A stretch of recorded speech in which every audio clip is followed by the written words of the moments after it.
मेरा फ्रेंड है पंकज, मेरी लाइब्रेरी में साइड में देखता है। इसका मुझे कॉल आता है कि भाई ऋषभ डिप्टी कलेक्टर बन गया तू।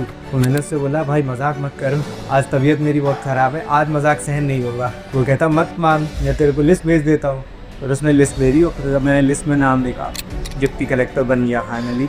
आधा घंटे तक मम्मी पापा भी कुछ नहीं बोलता है, पर मैं फ़ोन पे उनका रोना सुन रहा था। बहुत कुछ बदल गया ना इस सिलेक्शन के बाद। ऐसा सच मेरे अंदर तो कुछ नहीं बदला है, ये दुनिया वालों का नज़रिया ज़रूर बदल जाता है। देवरी के बहुत सारे बच्चे मुझे मिले और सबने आकर ये कहा कि भैया आपका सिलेक्शन हुआ है तो मेहनत पे विश्वास वापस आ गया। 40 साल पहले एक इंसान थे जिनका डिप्टी कलेक्टर के पद का चयन हुआ, ओके। और 40 साल बाद अब दूसरा डिप्टी कलेक्टर के पद का चयन हुआ है। Most importantly education as a sector, सिर्फ लड़कों को नहीं लड़कियों को भी पढ़ाना बहुत ज़रूरी है। रियलिटी डेवलपमेंट की जो हम बात करते हैं, जो बाद में इंटरव्यू में बहुत काम भी आता है, क्योंकि वहाँ ओवरऑल आपकी पर्सनैलिटी की जरूरत है। एमपीपीएससी की जर्नी आपकी कब से शुरुआत हुई थी? क्योंकि ये जो सपना था ये मेरे पापा ने देखा था, मेरी फैमिली ने देखा था। मेरी छोटा था जब मैं ये डिसाइडेड था कि मुझे क्या करना, मेरा एम निश्चित था। अब मुझे उसकी स्ट्रैटेजी भी देखनी थी। मेरे पास वाई था, मुझे हाउ ढूंढना था कि मैं कैसे करूँ। जिस काम में हमें मज़ा नहीं आता है उसका जो परफॉर्मेंस रहता है, रिजल्ट वो कि वैसा ही आता है। वो डेली जो सक्सेस की आदत लगती है ना, वही अंत में आपको सक्सेस दिलाता है। सुबह टाइम से उठें। दूसरा ये कि कंसिस्टेंसी है, उसको कभी ब्रेक ना करें। ये युद्ध नहीं जिनके जीवन में, वे भी बड़े अभागे हों। या तो प्रण को तोड़ा होगा या फिर रण से भागे हो। मैं आपका दोस्त कुमार अर्जुन यादव एक बार फिर से आपका स्वागत करता हूं। आज हमारे साथ में गेस्ट हैं एमपीपीएससी टॉपर, टॉप फाइव भी नहीं, सेकंड रैंक, जिनका मैंने भौला राम पे पहले ही दिन रील शूट किया था और आपने अभी तक नहीं देखी तो जाके देखिए। एक ऐसा मोमेंट लगेगा कि आपने कल्पना भी नहीं कर सकते। मैंने बोला था कि एक कोई सामान्य व्यक्ति नहीं है, जिनका नाम है ऋषभ अवस्थी, जिनका रैंक जो है सेकंड है, मैंने बता ही दिया है। मीडियम जो है इंग्लिश में। बहुत ही शानदार पॉडकास्ट होने वाला है। इसमें उनकी जर्नी, प्रिपरेशन, एमपीपीएससी जो मेंस होता है उस पर पूरी डेडिकेट बात होगी, कैसे मेंस निकाला, क्योंकि उनकी हैंड राइटिंग भी देखेंगे बहुत ही शानदार है। कंटेंट भी देख सकते हैं, मैं बताऊंगा, आप टेलीग्राम पर डालूंगा, तो बहुत कुछ मज़ा आने वाला है इस पॉडकास्ट में। तो उम्मीद है आप सभी को पसंद आएगा। ये अगर पॉडकास्ट देख लिया ना तो आपको इस पॉडकास्ट को देखने के बाद किसी भी दूसरे पॉडकास्ट को देखने की आवश्यकता नहीं पड़ेगी मेंस को लेकर। तो मुझे उम्मीद है कि ये पॉडकास्ट आपको देखना चाहिए, पूरा देखना चाहिए। बहुत कुछ मिलने वाला है, बिना काम की कोई बात नहीं हुई है। तो चलिए शुरुआत करते हैं हम बिना देरी के। तो स्वागत है ऋषभ भाई का। ऋषभ भाई, आपका बहुत बहुत स्वागत है हमारे पॉडकास्ट में, और पहले ही पॉडकास्ट ही। तो कैसे हैं आप? बढ़िया, मज़ा आ रहा है। मज़ा आ रहा है। आज खुल के बात करेंगे जो भी चीज़ें हुई हैं आपके साथ सिलेक्शन के बाद से लेकर सिलेक्शन के पहले लेकर। चलिए गाइस, शुरुआत करते हैं। चैनल को सब्सक्राइब नहीं किया तो सब्सक्राइब कर दो बिना देरी के। काम की चीज़ है यार भाई। मेरा नाम ऋषभ अवस्थी है, मैं सागर जिले की देवली तहसील का रहने वाला हूँ, और मैंने अपना ग्रेजुएशन इंदौर से किया है और पोस्ट ग्रेजुएशन भी इंदौर से ही किया है। उसके बाद मैंने अपना जो प्रोफेशन फेज है वो अपने गाँव, मतलब जो तहसील है मेरा, हाँ, देवली से ही स्टार्ट किया था। और साल 2023 में मैं वापस इंदौर आया, और 2024 का जो एमपीपीएससी है इसका मेरा प्रीलिम्स क्वालिफाई हुआ, उसके बाद मेंस क्वालिफाई हुआ, और 2024 के एमपीपीएससी में मैंने फाइनल सिलेक्शन लिया। वापस से आपको बैक में ले जाऊंगा थोड़ा सा। जिस दिन रिजल्ट आया था, ये मोमेंट हर किसी के साथ में मैं ज़्यादातर लोगों से पूछता हूँ, क्योंकि वो सबसे आपका लाइफ का इम्पोर्टेंट पार्ट होता है। वो आपकी जर्नी का, आपके करियर का। वो मोमेंट मुझे शेयर करिए जब लिस्ट में नाम आया, पता चला आपको, कैसे पता चला, क्या क्या उसके पहले क्या कर रहे थे आप? ये मतलब अब स्टोरी बन चुकी है। हाँ बिल्कुल। जिस दिन मेरा रिजल्ट आया 12 सितंबर, उसके 2 से 3 दिन पहले मेरी तबीयत बहुत ज़्यादा ख़राब थी। तो उस दिन ना मैं लाइब्रेरी पढ़ने गया था, पूरे दिन अपने रूम पर ही था। ओके। और क्योंकि कुछ और काम करने को नहीं था, पढ़ाई में मन नहीं लगा, लगभग 2 से 3 बार मम्मी को भी कॉल कर चुका था इतनी। और 7:12 या 7:15 पर मेरे फ्रेंड का कॉल आया।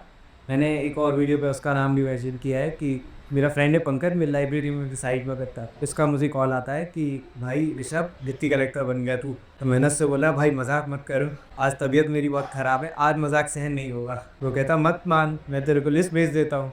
फिर उसने लिस्ट भेजी और फिर मैंने लिस्ट में नाम लिखा। 5 मिनट ऐसा था कि मुझे खुद बिलीव नहीं हो रहा था कि हाँ ये मेरा ही नाम है, हाँ ये मेरा ही रोल नंबर है। अपनी मम्मी को कॉल किया सबसे पहले, और मम्मी को बोला कि मम्मी स्पीकर पर फ़ोन डालो, पापा से बात करनी है। अच्छा, मम्मी को आपने ये नहीं बोला कि मेरा सिलेक्शन है क्या? नहीं होगा, नहीं, साथ में उन दोनों को बताना पड़ा। ओके।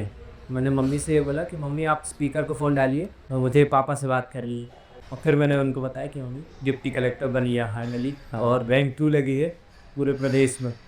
आधा घंटे तक मम्मी पापा भी कुछ नहीं बोलता है, और मैं फ़ोन पे उनका रोना सुन रहा था उस समय। फिर मैंने अपनी बहनों को बताया, एक-एक करके सबको कॉल करके जीजा जी को कॉल किया, और तब तक तो मतलब चारों तरफ बात फैल गई थी, क्योंकि लिस्ट आ गई थी तो सारे फ्रेंड्स को पता दिया। तो कंटिन्यूअसली फिर उसके बाद जो फ़ोन आने चालू हुए, तो अभी तक फ़ोन आ रहे हैं। बहुत कुछ बदल गया ना इस सिलेक्शन के बाद। ऐसा सच मेरे अंदर तो कुछ नहीं बदला है, ये दुनिया वालों का नज़रिया ज़रूर बदल जाता है, बहुत ज़्यादा बदल गया। उस टाइम आप इंदौर में ही थे, घर कितने दिन बाद गए थे और वहाँ पर क्या हुआ, आपके साथ कुछ स्पेशल हुआ? 16 या 17 सितंबर को घर गया, 2 दिन बाद। सारे जो समाज के लोग थे और त्रिवेदी नगर के लोग थे, सब ने स्वागत किया। आदरणीय विधायक जी भी घर पर आए, जी स्वागत किया। ओवरऑल बहुत अच्छा रहा एक्सपीरियंस घर जाने का। और जो सबसे अच्छी बात मुझे लगी, देवरी के बहुत सारे बच्चे मुझे मिले और सबने आकर ये कहा कि भैया आपका सिलेक्शन हुआ है तो मेहनत पे विश्वास वापस आ गया। मतलब मुझे ये बात वहाँ पता चली लोगों से कि मुझसे पहले 40 साल पहले एक इंसान थे जिनका डिप्टी कलेक्टर के पद पर चयन हुआ, ओके। और 40 साल बाद अब दूसरा डिप्टी कलेक्टर के पद पर चयन हुआ है तेजी से। तो उस कारण से अभी वहाँ के जो बच्चे हैं उनका एक बहुत अच्छा स्पार्क मिला है इस चीज़ की वजह से। तो मुझे सबसे बेस्ट चीज़ वही लगी सही कि है। आप फाइनली उनके सामने एक आइडियल है। आइडियल कि हाँ, क्योंकि जब मैंने प्रोफेशनल स्टार्ट की थी तो मेरे सामने मेरे कोई जो भी मेंटर्स थे, टीचर्स थे, या कोई भी जो इंसान मैं देख रहा था, कोई किसी नॉर्मल इंसान का सिलेक्शन होते मैंने नहीं देखा था। सही है। तो मेरे पास वो इंस्पिरेशन मिसिंग थी। वो इंस्पिरेशन मैंने बहुत मुश्किल से बनाई, मैंने वो भी बहुत मुश्किल से डेवलप किया कि हाँ, आम इंसान का सिलेक्शन बहुत आसानी का हो सकता है, जिसने बहुत आम पढ़ाई की हो, जिसका ग्रेजुएशन, पोस्ट ग्रेजुएशन बड़ा नॉर्मल से बैकग्राउंड से रहा। आप तो बनते ही हैं, लेकिन उसके पीछे कहीं पीढ़ियाँ बन जाती हैं, आसपास का जो एरिया होता है उनकी जो सोच होती है वो उसके प्रति वो बदल जाती है, और कहीं ना कहीं वो खुद चाहते हैं कि हम भी अगर ये बने तो हम भी बन सकते हैं। और most importantly education as a sector, उसमें लोगों को बिलीव वापस डेवलप होता है कि नहीं, भले ही शायद बच्चा कलेक्टर, डिप्टी कलेक्टर ना बने, पर बच्चों को पढ़ाना ज़रूरी है। मेरी फैमिली में एजुकेशन को बहुत ज़्यादा वैल्यू दी है मेरे बाबा ने, दाना है ईशा, क्योंकि 4 बड़ी बहनें हैं, चारों ने बहुत अच्छा एजुकेशन किया है, सारों का एजुकेशन बहुत अच्छा है। तो कहीं ना कहीं उनके कारण मैं पढ़ पाया, उनकी इंस्पिरेशन से मैंने हमेशा सीखा है, उनको देख कर सीखा है, और उन्हीं के कारण मैं इधर तक पहुँच पाया। आस-पास के समाज में लोगों के ये कहीं न कहीं धीरे तो आप चेंज आ रहा है कि सिर्फ लड़कों को नहीं, लड़कियों को भी पढ़ाना बहुत ज़रूरी है। अभी भी वो सोसाइटी में कुछ लोग ऐसे हैं, 2025 चल रहा है, पर उनको उनका यही मानना है कि यदि उनका एक बेटा और एक बेटी है तो वो बेटे को बाहर पढ़ने भेज देते हैं आगे, और बेटी को ग्रेजुएशन हो गया तो बहुत है, मतलब बहुत पढ़ लिया, अब शादी करो, हो गया। पढ़ाई सबके लिए ज़रूरी है, चाहे वो बेटा हो चाहे बेटी है। यदि किसी ने भी पढ़ाई में कॉम्प्रोमाइज़ किया, वो सिर्फ उसका लॉस नहीं है, वो पूरी सोसाइटी का लॉस है। ये कुछ चीज़ पढ़ने में कैसे थे आप? कोई ब्रिलियंट रहता है, पढ़ने में अच्छा ठीक ठाक है, कोई टॉपर रहता है, हर बार टॉप करता है क्लास में, और फैमिली का भी ये रहता है कि भाई हमारा बेटा तो 80% 85% इतना लाया, तो आप कैसे थे बचपन से? मैं पढ़ने में अच्छा रहा। मैं बचपन से कहीं न कहीं ऐसा रहा है कि टॉप किया है मैंने। स्कूल में भी और कॉलेज में भी अच्छे परसेंटेज आए हैं। पर टॉपर के साथ-साथ ऐसा था कि एक्स्ट्रा करिकुलर एक्टिविटीज़ में भी मैं स्कूल में बहुत एक्टिव था। तो ऐसा है कि overall I think personality development की जो हम बात करते हैं, जो बाद में इंटरव्यू में बहुत काम भी आता है, क्योंकि वहाँ ओवरऑल आपकी पर्सनैलिटी की जज रहेगी। तो आई गेस कि सिर्फ पढ़ना इम्पोर्टेंट नहीं है, पढ़ाई मैंने बहुत अच्छी की है, हमेशा की। पर उसके अलावा जो बाकी सारी चीज़ें होती हैं स्कूल में, कॉलेज लेवल पे, आपका जो सोशल सर्कल है, वो भी बहुत ज़रूरी है। अब बात करते हैं, हम एमपीपीएससी में आते हैं। एमपीपीएससी की जर्नी आपकी कब से शुरुआत हुई थी? क्योंकि ये जो सपना था, ये मेरे पापा ने देखा था, मेरी फैमिली ने देखा था मेरे लिए। छोटा था जब मैं ये डिसाइडेड था कि मुझे क्या करना, मेरा एम निश्चित था। अब मुझे उसकी स्ट्रैटेजी को देखनी थी, मेरे पास वाई था, मुझे हाउ ढूंढना था कि मैं कैसे करूँगा। 12th के बाद इसीलिए मैंने ग्रेजुएशन में बीए किया, ताकि आर्ट्स के जो सब्जेक्ट होते हैं, ह्यूमैनिटीज़ के, हिस्ट्री, ज्योग्राफी, पॉलिटी, इकोनॉमिक्स, इनमें मेरी पकड़ मजबूत हो जाए। इसके बाद मैंने एमए भी पॉलिटिकल साइंस से ही इसीलिए किया कि जो एक सब्जेक्ट मेरा ग्रेजुएशन में छूट रहा था वो मैं पोस्ट ग्रेजुएशन में कंप्लीट करूँ। उसके बाद जब ग्रेजुएशन मेरा हो गया कंप्लीट, तो मैंने इंटेंसली अच्छे से प्रिपरेशन स्टार्ट की, और लगभग 2 से ढाई साल मैंने इंटेंसली इसके लिए पढ़ा है, एमपीएससी के लिए। और उसके बाद मैंने अपना पहला प्रीलिम्स दिया, जो कि नहीं हो पाया। कब की बात है ये? साल 2023 में जो 2022 का प्रीलिम्स हुआ, ओके, 2023 का जो प्रीलिम्स था वो दिसंबर 2023 में हुआ था। वो मैंने दूसरा प्रीलिम दिया, इसमें भी नहीं हुआ था। ओके। फिर 2024 का जो नोटिफिकेशन था उसी साल दिसंबर में 30 दिसंबर को आ गया था। ठीक है। उसमें करीब 60 पोस्ट का नोटिफिकेशन आया था पहले, फिर उसमें 50 और बढ़ाई गई थी, और 110 हुई थी नोटिफिकेशन, वो टोटल हो चुका था। और उसके लिए प्रिपरेशन स्टार्ट की। जून 2024 में तीसरा प्रीलिम्स था जो क्वालिफाई किया, उसका 22 नहीं 20 जुलाई को उसका रिजल्ट आया था और 21 अक्टूबर से एग्जैक्टली आई गेस 90 डेज बाद मेंस स्टार्ट हुआ।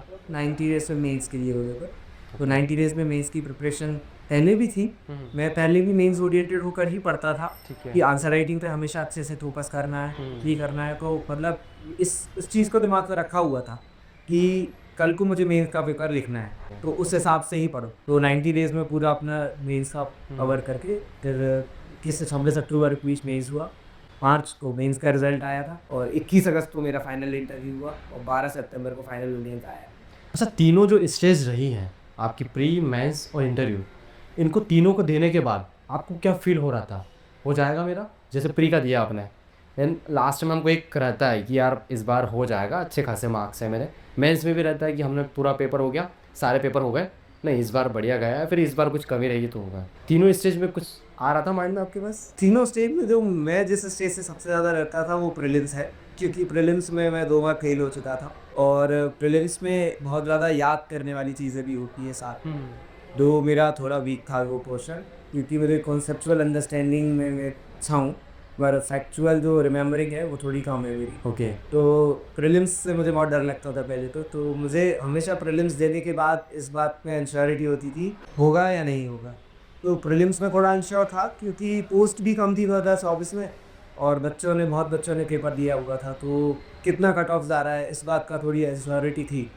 पर मेंस देने के बाद जब मैंने मेंस का ऐसे का पेपर लेके आया था, तो कहीं ना कहीं मुझे ये श्योरिटी थी कि हाँ इंटरव्यू कॉल तो 110% होगा, क्योंकि मैंने सारे पेपर मेरे कंप्लीट थे। हर क्वेश्चन की जो डिमांड एड्रेस करने की एक बात रहती है वो मैंने की हुई थी, क्योंकि मैंने इसी चीज़ की प्रैक्टिस की थी पूरी टेस्ट सीरीज़ में। वो भी टेस्ट सीरीज़ में लगाए, जितने भी टेस्ट मैंने लगाए, मैं कंटिन्यूसली इस चीज़ की प्रैक्टिस की थी कि मैं सारे क्वेश्चन अटेम्प्ट करूँ और हर क्वेश्चन की डिमांड अच्छे से एड्रेस करूँ, जो उसको पूछा गया है वो सही सटीक तरीके से लिखी।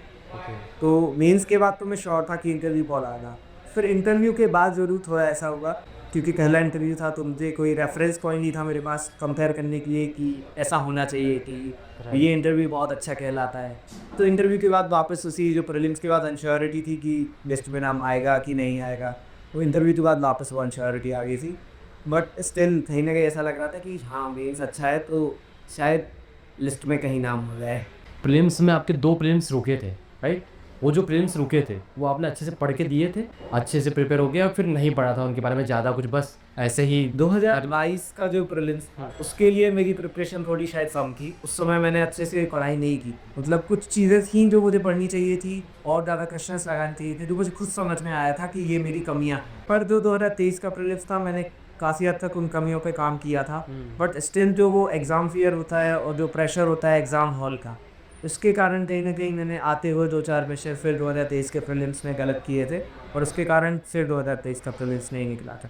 फिर 2024 का जो प्रीलिम्स निकला तो मैंने उन चीज़ों पे भी वर्क किया है कि कहीं ना कहीं एग्ज़ाम फियर जो है उसको मैं अंदर से ख़त्म करूँ, और जो जो गलतियाँ हो रही हैं, PYQs नहीं लगा रहा हूँ या मैं बहुत सारे MCQs की प्रैक्टिस नहीं कर रहा हूँ, मतलब वो जो भी चीज़ें होती हैं सही कि जो कहीं ना कहीं हमारे दिमाग में होती हैं कि हमें ये कर लेनी चाहिए पर एग्ज़ाम डे तक हम नहीं कर पाते, वो सारी चीज़ें कहीं ना कहीं करी शेयर मैंने 2024 के ऊपर नहीं करता है। अब हम दोनों सेगमेंट पे आएंगे, प्रीलिम्स और मेंस में। किस पे आपके हिसाब से डिस्कस करना चाहिए? सभी एस्पिरेंट को दिक्कत आती है कि इस चीज़ पे बात होनी चाहिए, या फिर आपको जो लगे? ज़्यादा बेटर मेंस पे बात करना रहेगा, क्योंकि मेंस मैंने पहले अटेम्प्ट में निकाला है, प्रीलिम्स में 2 से 3 अटेम्प्ट लग गए, ओके, तो मैं ज़्यादा बेहतर मेंस के लिए मतलब मैं बोल सकता हूँ कि पहला मेंस आपका पहला इंटरव्यू है, राइट? मेंस पहला था इंटरव्यू था। सर मेरे हिसाब से ऐसा था, मैं तैयारी ही मेंस की करता था हमेशा। मैं मतलब शुरुआत आपने मेंस से जो किया? ग्रेजुएशन के जो मेरे पेपर्स होते थे कॉलेज के, मैं उनको उसी तरीके से लिखता था, वही फील करके लिखता था, क्योंकि वो हिस्ट्री ज्योग्राफी के पेपर्स होते हैं, तो मैं ऐसे ही लिखता था कि मैं कहीं ना कहीं मेंस के तैयारी था। तो मैंने प्रिपरेशन में डे 1 से अपने दिमाग में ये चीज़ रखी थी कि मुझे मेंस का पेपर लिखना। अपना प्रिपरेशन का ऐसा था कि जो मेरे 90 दिन रहे मेंस की प्रिपरेशन में, बहुत मेहनत की है, और वो जो बहुत मेहनत करने का स्टेमिना था वो पिछले 2 साल से डेवलप हो रहा था, थोड़ा करके सारा जाके फाइनली जब मेंस लिखने का मौका मिला तो उसमें मैंने वो पूरा नॉलेज शो किया।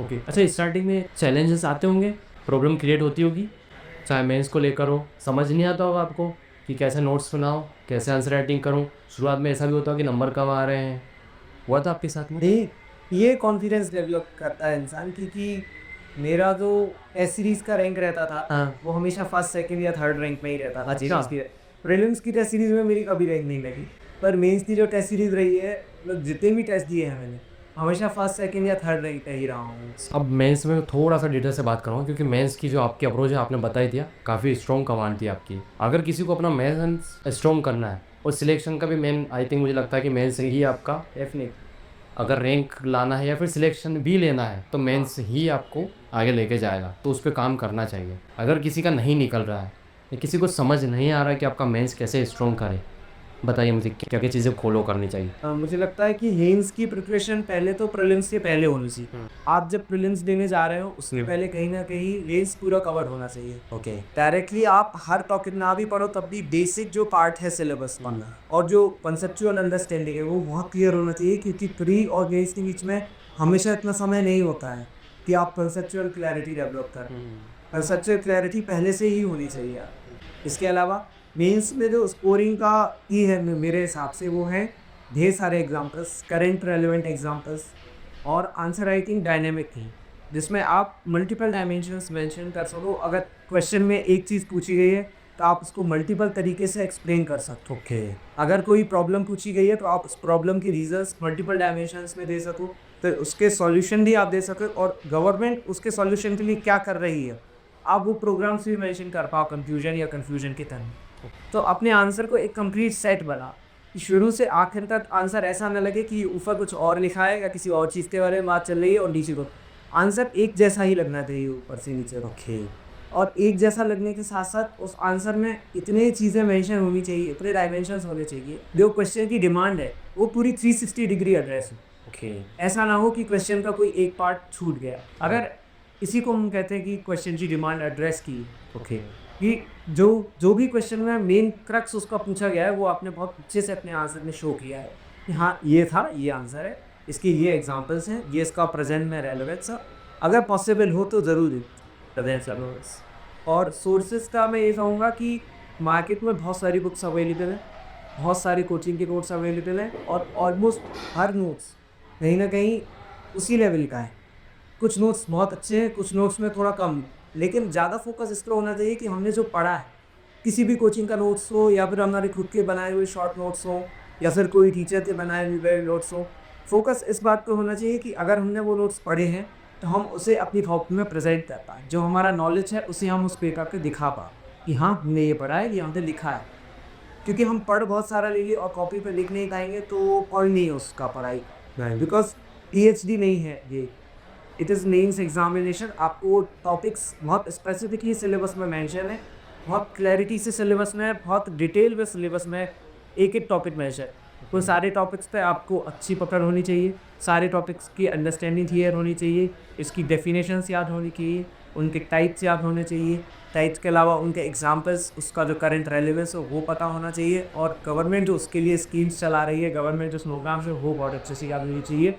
तो आप अब आपने इतना कंटेंट डेवलप कर लिया, अब इस कंटेंट को सबसे इम्पोर्टेंट बात है कि पेपर पे लिखते आप, राइट। ई पेपर पे आप उसे बहुत अच्छे तरीके से प्रेजेंट करो, yes this is the question and this is the answer. Okay. अच्छा, ये चीज़ें कब आएगी? जैसे आपने बोला कि मल्टीपल डायमेंशन होनी चाहिए, किसी भी आंसर को आपको फ्रेम करते हो, किसी भी आंसर को आप अटेम्प्ट करते हो, तो ऐसा कि 360 सारी अप्रोच उसमें फुलफिल हो जाए, ये कब आएगा? और आप आपकी क्या शुरुआत में ही आ गई कि ये चीज़ें, कि इसमें टाइम लगा था? शुरुआत में मैं ऐसे आंसर सीखता था कि 3 लाइनों में जो मैंने आंसर लिखना सीखे थे वो मैंने मेजरली टॉपर की वीडियोस देख के लिखना सीखे थे। कि टॉपर्स के जो सेशन होते हैं यूट्यूब पे, उसमें वो बताते हैं कि आपको एक इंट्रोडक्शन देना है, फिर आपको बॉडी बनानी है, फिर आपको कंफ्यूजन देना है।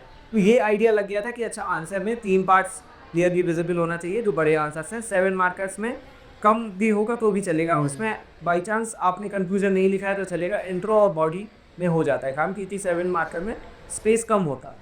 तो आप इंट्रो लिखो 2 लाइन का, उसके बाद 7 से 8 पॉइंट आपने अपनी बॉडी में दिए हैं जो आपकी क्वेश्चन की डिमांड एड्रेस कर रहे हैं, तो वो मोर देन सफिशिएंट है। और जो 10 मार्कर्स हैं उसमें बहुत इंपॉर्टेंट है कि इंट्रो, बॉडी और कंफ्यूजन तीनों हो। तो मैं शुरुआत में जो आंसर सीखता था उसमें सिर्फ इस बात पर फोकस करता था कि मैं 3 से 4 लाइनों का इंट्रोडक्शन लिखूँ, फिर कुछ पॉइंट्स की बॉडी लिखूँ जिसमें कुछ सब टॉपिक्स भी बना दूँ, और थोड़ा बहुत कुछ कंफ्यूजन में लिखने की कोशिश करें। ओके। अब मैंने ये भी टॉपर्स की वीडियोस में ही देखा था कि कंफ्यूजन में अगर फिक्स प्रेजेंट या करेंट से रेलेवेंस वो उस टॉपिक का, तो उसको वहाँ से लिंक करके लिखो। तो कंफ्यूजन में मतलब ओवरऑल जितनी भी चीज़ें रही हैं वो मैंने कहीं से देख के, किसी यूट्यूब वीडियो से, जैसे कॉपी के वीडियोस होते हैं, किसी कॉपर की कॉपी देखी कि अच्छा इसने ऐसा लिखा हुआ है, इसने हिंदी में ऐसे इतना अच्छा लिखा हुआ है, तो अपन ये भी चीज़ अपनी कॉपी में डाल सकते हैं, ये चीज़ भी हम अडेप्ट कर सकते हैं और उसमें से खुद का इनोवेशन भी कुछ किया जा सकता है कि अच्छा ये इसने लिखा है, हम इसको थोड़ा सा चेंज करके हम भी लिख सकते हैं। जी। तो उसको वैसे तो ऐसे करके स्टार्टिंग में थोड़ा थोड़ा लिखना सीखा था कि छोटे छोटे आंसर सीखता था। एक आंसर लिखने में कई 10 से 15 मिनट लग जाते थी, सोच सोच के आंसर लिखने पड़ते थे। पर ये बात थी कि जब मैंने प्रिपरेशन स्टार्ट की थी उसी समय से आंसर राइटिंग स्टार्ट हुई थी। मैंने सिलेबस कंप्लीट होने का वेट ही किया, जो टॉपिक में पढ़ लेता था उसकी आंसर राइटिंग करना स्टार्ट करता था। जैसे ज्योग्राफी में डक्कन प्लेट्यू पढ़ा है तो मैं पेपर पे डक्कन प्लेट्यू तो रिप्रेजेंट करने की कोशिश करता था कि अच्छा डक्कन प्लेट्यू है, इसके ये पार्ट्स हैं, ये इसका डायग्राम है। ओके। तो ऐसे करके स्टार्ट किया था और फिर जब कंटिन्यूसली प्रैक्टिस होता गया तो वो चीज़ डेवलप होती गई और खुद का इनोवेशन करना आ गया कि अच्छा इसको ऐसे और लिखा जा सकता है, इसको ऐसे बेटर प्रेजेंट किया जा सकता है, ऐसा एक टेबल बनाई जा सकती है। मेंस में ऐसा कोई पेपर जो आपको परेशान किया जिस पेपर में, या परेशान करता था? क्योंकि ऑब्वियसली सबके साथ में होता है, तो मैं चाहता हूँ कि आप भी बताएं, क्योंकि सेकंड रैंक। मुझे सबसे ज़्यादा जो मतलब जिस दिन प्रीलिम्स का रिजल्ट आया था उस दिन से ही जिस पेपर में सबसे ज़्यादा परेशान किया था वो था हिंदी और ऐसे का पेपर, क्योंकि हिंदी का पेपर तो हिंदी में होता ही है और फिर ऐसे भी हिंदी में लिखने थे दोनों। और उसमें मेरे लिए सबसे ज़्यादा मुझे टेंशन वाला बात ये था कि हिंदी मीडियम वालों बच्चों से कैसे कॉम्पीट करेंगे ऐसे भी लिखने में, बहुत अच्छा ऐसे लिखना पड़ेगा या हिंदी के बहुत अच्छे शब्द होने चाहिए जो आप चुनाव करें, ऐसे लिखते सफ़र। और जो फॉर्मेट वगैरह होते हैं वो कैसे इतने कम दिनों में मैं अच्छे सीख पाऊँगा, क्योंकि इससे पहले मैंने नहीं सीखा था। वो जिस दिन से रिज़ल्ट आया था प्रीलिम्स का उसके 1 डेढ़ हफ्ते बाद से मैं रोज़ रात में जब दिन भर की पढ़ाई करके टेस्ट वेस्ट दे के फ्री आता था उधर, रात को 9 से 12:30 का एक लास्ट स्लॉट रखता था 3.5 घंटे का, और उसमें कंटिन्यूसली 2.5 मंथ्स मैंने हिंदी और ऐसे के लिए डिवोट किए हैं। वो कंटिन्यूसली बहुत ही रिलीजियसली मैंने हिंदी और ऐसे को श्रद्धा से वो 2.5 महीने मतलब डिवोट किए हैं। उस समय में मैं कुछ नहीं पढ़ता था, 3.5 घंटे में सारी हिंदी की डेफिनेशन था, तो ऐसे करके मैंने अपने ऐसे लिखने की स्किल कंटिन्यूस सीखी। बट इससे ये बात प्रूफ होती है कि मुझे डे 1 पे ऐसे बहुत अच्छा लिखते नहीं बन रहा, पर विदिन 3 मंथ्स मैंने वो ऐसे लिखने की स्किल डेवलप करी। ओके। तो आई गेस इससे ये बात मतलब मैंने और बाकी बच्चों को भी ये बात बताई है, वो मेरे आसपास हैं, मेरी लाइब्रेरी के हैं, कि किया जा सकता है। मेरे लिए ये एग्ज़ाम का प्रिपरेशन उसी तरीके से था, क्योंकि मेरे ऊपर ये प्रिपरेशन किसी ने ज़बरदस्ती नहीं डाला था। मेरी फैमिली ने ऐसा मेरे को हार्ड एंड फास्ट नहीं बोला था कि नहीं तो मैं प्रिपरेशन करनी ही है। मैं किसी भी पॉइंट पे प्रिपरेशन छोड़ के घर वापस जा सकता था और मेरे घर में मुझसे कोई ये सवाल नहीं पूछता कि बेटा क्यों छोड़ दी। ठीक है, मन था, छोड़ना थी, छोड़ दी। तो मैं बहुत प्रेशर में रह के वर्क नहीं किया है कभी घर वालों की तरफ से। मैं जो कर रहा था वो मेरा मन था करने का, इसलिए मुझे जो मेरा स्ट्रगल रहा है बहुत सारा, जितना भी टाइम रहा है, जो भी मैंने किया, कभी मैंने उसको एज अ स्ट्रगल फेस नहीं किया। ओके। वो मेरे लिए वो काम था जो मैं हमेशा से करना चाहता था, बचपन से करना था वो काम, और मैं वही काम कर रहा था। तो मेरे लिए वो फन वाला बात, मतलब वो most joyous part of my life था जब मैं मेंस लिखा। जिस काम में हमें मज़ा नहीं आता है वो काम हम बिना मन के करते हैं ज़बरदस्ती, तो उसका जो परफॉर्मेंस रहता है, रिजल्ट वो भी वैसा ही आता है। वैसा ही और आसपास की सोसाइटी पे, आसपास के लोगों पे उसका जो इफेक्ट पड़ता है वो भी वैसे ही पड़ता है। जो हम एक कॉन्सेप्ट कहते हैं ना, वाइब का कॉन्सेप्ट, कि तुम्हारी वाइब खराब हो, तो ऐसे ही खराब होती है जब कोई काम हम बिना मन के करते हैं। और हमने पहले ही उसको कर्ज कर दिया उस चीज़ को, राइट। हमने पहले ही कह दिया कि यार इतनी कम पोस्ट है, हमारा सिलेक्शन तो हो ही नहीं सकता। सही है। सर कैसे होगा, इसका मतलब है आपका मन नहीं लग रहा है। सही है। तो ये चीज़ जो मैं वाई बोल रहा था कि why I want to become, right. जो वाई होता है अपनी जर्नी का, वो बहुत क्लियर होना चाहिए, हर किसी को पता होना चाहिए। सिर्फ इस प्रिपरेशन की जर्नी के लिए नहीं, आप कोई भी काम करें, लाइफ में कुछ भी करना हो, अगर पता है कि why, and you will find out how. अब हम बात करते हैं इंटरव्यू की, क्योंकि आपका फर्स्ट इंटरव्यू था। कैसा क्या वहाँ का एक्सपीरियंस रहा? जो सोचा था वैसा इंटरव्यू में हो पाया और वैसे नंबर मिल पाए? मैं ज़्यादा प्री कंसेप्शंस बना के नहीं गया था। मार्केट में जो भी मतलब जो बच्चे बात करते हैं कि ऐसा होता है इंटरव्यू, ऐसा मैंने सुने सब थे, सब बातें मुझे पता थी, पर मैं अपने दिमाग में कोई भी प्रेजुडिस रख के नहीं गया था कि ऐसा होगा या ऐसा होना चाहिए। ना मैं अच्छा ना बुरा, मैं बहुत न्यूट्रल होके मैंने बहुत कोशिश की थी कि मैं किसी बात को ना सुनूं, बहुत न्यूट्रल होके जो रियलिटी है मेरी, जैसा मैं रियल लाइफ में हूँ, मैं वैसा वहाँ जाके अपने आप को प्रेजेंट करूँ। मैं कुछ भी ब्लफ ना करूँ, मैं कुछ भी फेक ना करने की कोशिश करूँ वहाँ। और ओवरऑल मैंने ट्रूथ होता है अपना, वो प्रेजेंट करने की कोशिश की थी। और I think interview is all about that. मतलब आपकी पर्सनैलिटी का टेस्ट है वो, it is the last stage of your selection. तो वो आपकी पर्सनैलिटी वहाँ जज करना चाह रहे हैं कि आप किस तरीके के व्यक्ति हो, ना आपका व्यक्तित्व कैसा है।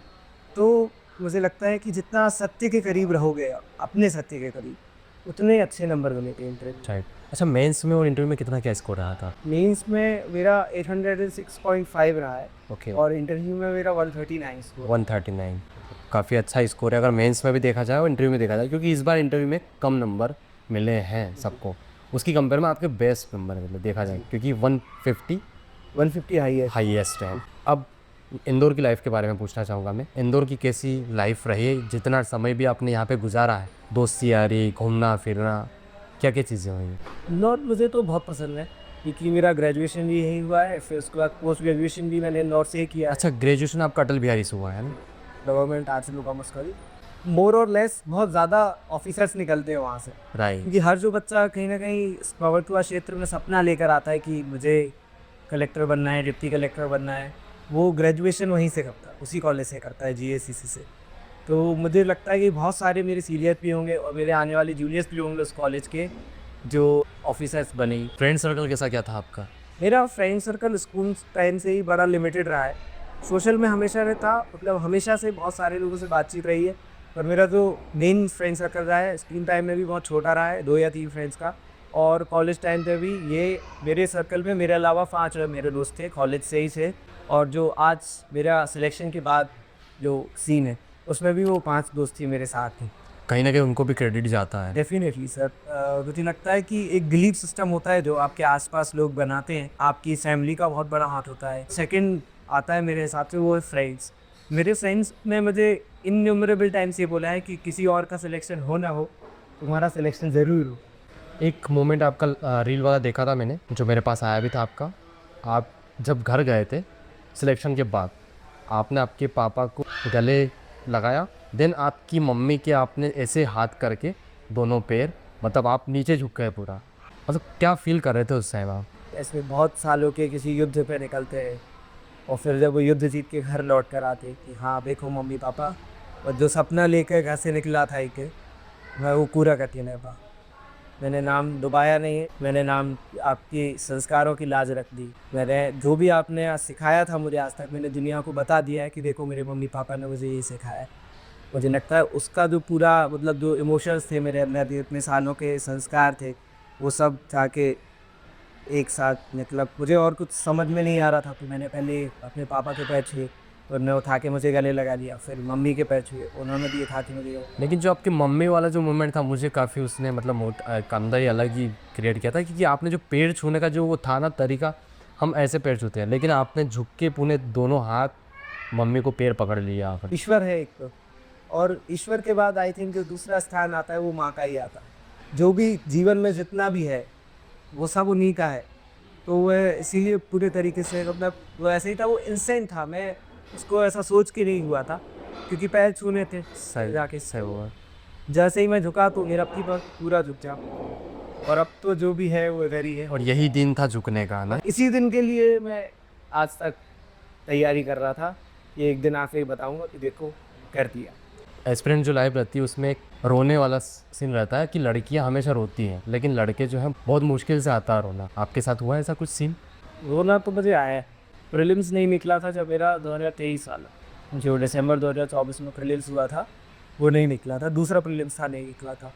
तो उस समय मैं बहुत ज़्यादा इस फेज़ में चला गया था, ऐसे फेज़ में जहाँ मुझे ऐसा लग रहा था कि बाई चांस ऐसा ना हो कि मुझे ये प्रिपरेशन या ये फील्ड है ये छोड़नी करो। तो वो जो डर था कहीं ऐसा ना हो छोड़नी पड़ जाए, और जो मतलब इतने सालों से बचपन का जो सपना देखा हुआ था वो सपना ही टूट जाए। मुझे इस बात से बहुत डर लगता था कि मैं पूरी लाइफ ऐसे कैसे जीऊँगा कि मैं ये सोचता रहूँ कि जो करना था वो नहीं करता, कोई दूसरी जॉब करूँगा, उस जॉब में मेरा मन नहीं लगेगा, और उस जॉब के करते हुए मैं ये सोचूंगा कि मुझे करना कुछ और था, मैं कर कुछ और रहा हूँ। कुछ चीज़ें और पूछना चाहूँगा मैं आपसे, कुछ ऐसी चीज़ें जो एस्पिरेंट को करनी चाहिए, मिनिमम 3 चीज़ें कुछ ऐसी चीज़ें जो आपने गलतियाँ की हैं वो बताइए। मैंने जो 3 गलतियाँ की हैं, मैंने जो पहले प्रीलिम्स दिए उनमें मैंने एमसीक्यू की प्रैक्टिस बहुत अच्छे से नहीं की थी, जो मुझे समझ में आया था। मैं थोड़ा उनको ओवरलुक किया था। दूसरा, मैंने पीवाईक्यूज़ को जितनी वैल्यू देनी चाहिए उतनी वैल्यू नहीं दी। और तीसरा, हम थोड़ा प्रोक्रेस्टिनेट करते हैं, चीज़ों को थोड़ा डिले कर देते हैं, और जो मैंने भी किया है कहूँगा। और आप मानो ना मानो, जो एक ये बना बनाया चलता हुआ आ रहा पैटर्न है ना कि ऐसे पढ़ना चाहिए, वो पैटर्न काम आता है। जो प्रोक्रेस्टिनेशन है, डिलेइंग वाला चीज़ है, वो नहीं करनी चाहिए। एस्पिरेंट्स को तो मेरे हिसाब से बिल्कुल नहीं है। आज हमने जो टारगेट बनाया है कि हम इतना यूनिट, इतना पार्ट कवर कर लेंगे सिलेबस का, तो उतना पार्ट कवर करके सो, वो डेली जो सक्सेस की आदत लगती है ना, वही अंत में आपको सक्सेस दिलाता। फाइनल सक्सेस डेली सक्सेस के बराबर ही रहता। और इसके अलावा जो 3 चीज़ें हैं जो मैं बोलूँगा एस्पिरेंट को कोई करें, वो ये है कि सबसे पहले तो, क्योंकि मैं एक मॉर्निंग पर्सन हूँ, मैं रात को ज़्यादा लेट जाग के नहीं पढ़ा हूँ कभी, तो सुबह टाइम से उठें। दूसरा ये कि कंसिस्टेंसी है, उसको कभी ब्रेक ना करें। यदि आप डेली 7 घंटे भी पढ़ रहे हैं तो डेली ही पढ़ें, और जो 7 घंटे हो बहुत फोकस्ड, बहुत कीन आपका स्टडी रूटीन हो कि आपको 7 घंटे सारे डिस्ट्रैक्शंस अलग रखे पाएंगे। और तीसरा जो एडवाइस है, जो मुझे लगता है बेस्ट एडवाइस है, वो ये कि जो ये पूरी जर्नी है, ये प्रोसेस है, उसे खुद चुनो और उसको बहुत इन्जॉय करो, क्योंकि आपका जो रिज़ल्ट होने वाला है above the world, above everything होने वाला है। और आपकी जो जर्नी है वो आपकी खुद की है, तो इन्जॉय योर जर्नी। आपकी कहानी अलग है, और कोई भी अगर आपसे बोले कि आपका सिलेक्शन नहीं हो सकता, या आप में टैलेंट कम है, या XYZ कुछ भी, तो उससे यही कहना कि मेरी कहानी है। अच्छा, कुछ ऐसे थॉट्स या फिर कुछ लाइन या जो आपका इंस्पिरेशन रहा हो इस जर्नी में? क्योंकि मुझे पढ़ने की आदत रही है हमेशा से, तो मैंने एक सेल्फ हेल्प बुक पढ़ी थी, एटॉमिक हैबिट्स, जो मुझे बहुत इन्फ्लुएंस किया था जिसने, और वो मैं रिकमेंड भी करूँगा कि सभी एस्पिरेंट्स को पढ़नी चाहिए। उसमें गुड हैबिट्स कैसे हम डेवलप कर सकते हैं, और बैड हैबिट्स को कैसे हम छोड़ सकते हैं, उसकी तरीके दिए हुए हैं। इसके अलावा मैंने रिसेंटली द फाउंटेन हेड पढ़ी है। Fountainhead the story about an architect, Howard ड्रोअर। उसका जो कैरेक्टर है ना, काफ़ी इन्फ्लुएंशियल है, और उसमें जो ओरिजिनलिटी ऑफ आइडियाज़ है, इंटेग्रिटी ऑफ मैन है, इंटेग्रिटी ऑफ अ पर्सन है, उसके बारे में बहुत अच्छे से बात करी गई। ओके। और जो न्यू डेवलपमेंट या इनोवेशन होता है, और जो क्रिएटर का जो राइट होता है अपनी क्रिएशन पर, उसके बारे में उसमें बात करी गई। इसके अलावा उसके जो दूसरे कैरेक्टर्स हैं, आपको फील होगा कि the world around you is filled with such characters. ये युद्ध नहीं जिनके जीवन में, वे भी बड़े अभागे हों। युद्ध नहीं जिनके जीवन में, वे भी बड़े अभागे होंगे। या तो प्रण को तोड़ा होगा, या फिर रण से भागे हों। या तो प्रण को तोड़ा होगा, या फिर रण से भागे हो। और हम एस्पिरेंट्स हैं, और इंदौर में रह रहे थे, बाबा रणजीत के भक्त हैं, तो रण से भागना और प्रण को तोड़ना, तो ये हमारी डिक्शनरी में है ही। इंशाल्लाह। तो कोई रण से भागना मत, अपने प्रण को तोड़ना मत, लगे रहो भाई, जीत जाओगे। मैं जीत गया तो आप तो जीत ही सकते हो। टॉप 5 जो रहते हैं रैंक में, क्या वो डिफरेंट रहते हैं बाकी लोग जिनसे सिलेक्शन नहीं होता है? मुझे नहीं लगता कि ऐसा कोई भी खास डिफरेंस होता है। बस एक ही डिफरेंस होता है, टॉप 5 में या लिस्ट में कोई भी इंसान है, और जिनका सच है, जो टॉप में आता है या जो लिस्ट में आता है, they just refuse to give up. Moments सबके आते हैं गिव अप करने के, बट जो लोग गिव अप करने से रिफ्यूज़ कर देते हैं, जो लोग कंटिन्यूसली लगे रहते हैं, कहीं ना कहीं जो लोग ऐसे होते हैं कि हार नहीं मानते, वो फाइनल सिलेक्शन ले जाते हैं। कुल मिला के काम जो भी करो आप, बस आपको लगना पड़ेगा। देखो, लगना तो पड़ेगा, ईमानदारी से, वो भी डेफिनेट।